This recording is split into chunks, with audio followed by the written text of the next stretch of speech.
زي المرة اللي فاتت هنفتح بارت، هنفتح فايل drawing من البارت او الاسمبلي، make drawing from part or assembly. تمام، فهندوس drawing وندوس اوكي. طبعا بعد ما تكون زي سيفته يعني. واحنا بنشتغل على A2 او A3 ممكن نشتغل على، مش هتفرق A2 او A3، احنا هنتعلم مع بعض الايه. خلينا نشتغل على A3 مثلا. هيفتح معايا هنا، دي اسمها view palette.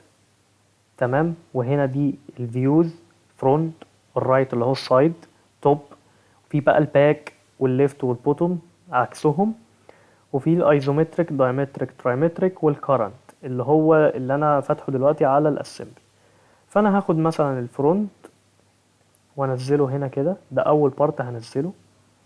تمام، خلاص انا نزلت اول بارت، هو هيبتدي ينزل منه مثلا ده التوب وده السايد. انا ما بدوسش على حاجه، مجرد ما بدوس بس على الايه، على البارت بينزل معايا. يبقى انا بنزل الفرونت وابتدي انزل منه الايه، بقيه البارتات.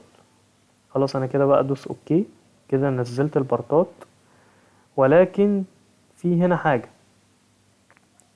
انا محتاج ده اخلي الفيوز بتاعه يبقى، انا عايز الداشت لاين تظهر.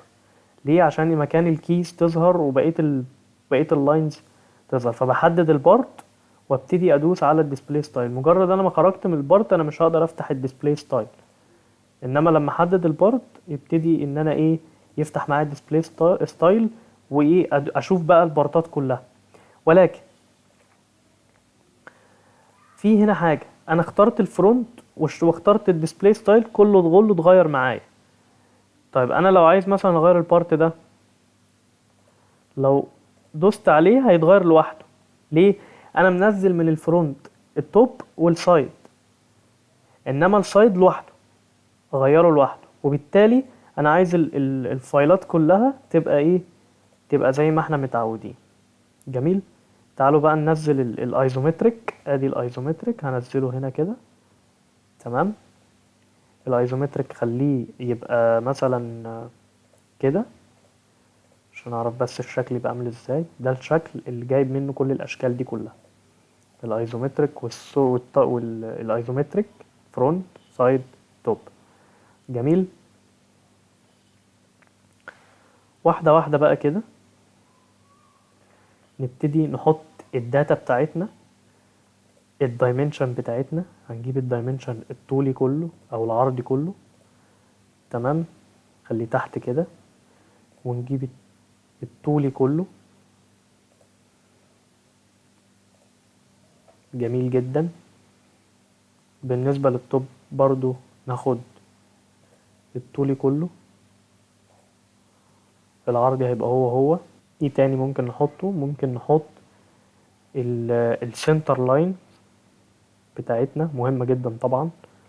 فانت بتختار سنتر لاين هنا كده، وتختار هنا كده الخطين دول يعمل لك سنتر لاين، وهنا برضو هيعمل لك سنتر لاين. ليه؟ لان اصلا الفلانجة دائرية مع الايه، مع الشفطات.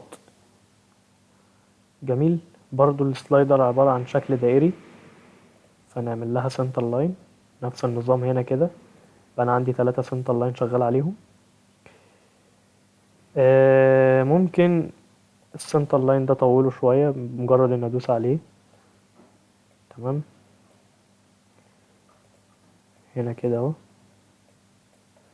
تحت نفس النظام. ده بالنسبة للاشكال الدائرية، بس عبارة عن فيوز يعني. جميل. جميل جدا. اهو زودته شوية. طيب بالنسبة بقى للاشكال الدائرية، في حاجة اسمها سنتر مارك. مجرد ما بدوس على الدايرة كده يعمل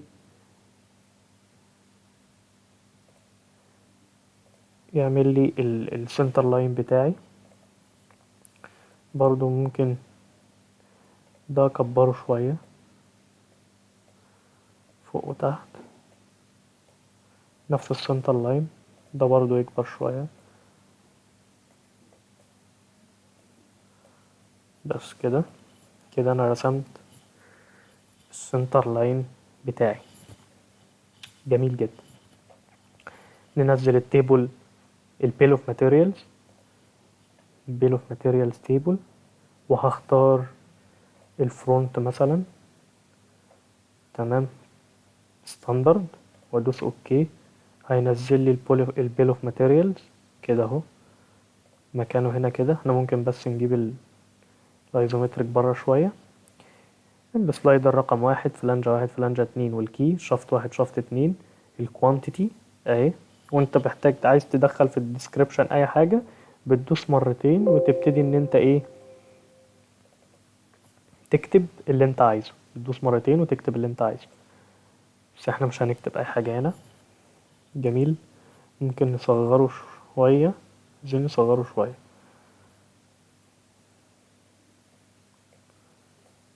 مش مهم اوي دلوقتي ان احنا نصغره، خلينا دلوقتي بس هو موجود. ايوه كده اهو. بس كنا محتاجين ان احنا نصغره شوية عشان بس يبقى في مكان لايه، للايزومتريك. جميل.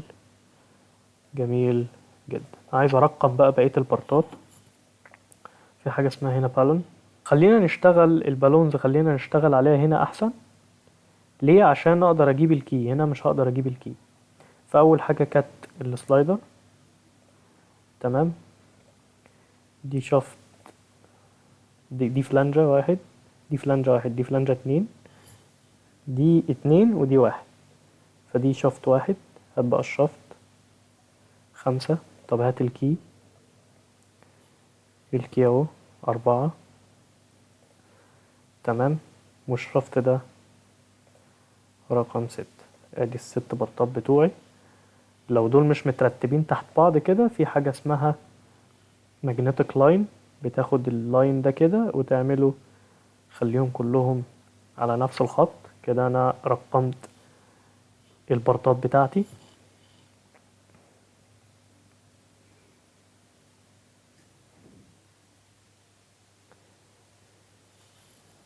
عملت التيبل اوف ماتيريالز. لو انا بقى محتاج ان انا اكتب اسمي او حاجة او العنوان او كده، هو كده العنوان اهو. محتاج اكتب اسمي مثلا والتاريخ، باجي عن شيت فورمات، مش محتاج دي، واكتب edit sheet format. واجي هنا مثلا انا اسمي بدر محمد، فانا هكتب بدر محمد هنا كده، بدر محمد، وادوس اوكي. اخرج بره كده، هو كتب بدر محمد.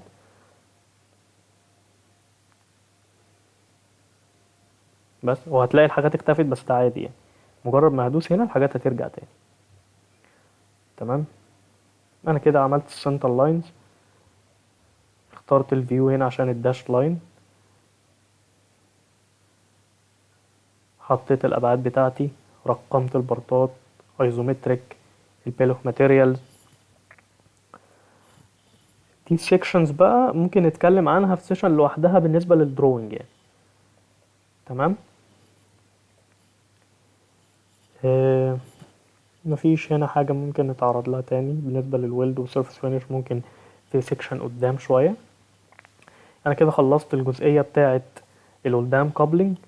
ان شاء الله في فيديو تاني ممكن نشتغل على الجزئية التانية من السيشن، وهي السامبل اكزام. فانا هعمل لكم فيديو بعيد عن القدام كابلينج. خلينا القدام كابلينج يبقى خدنا الموديلنج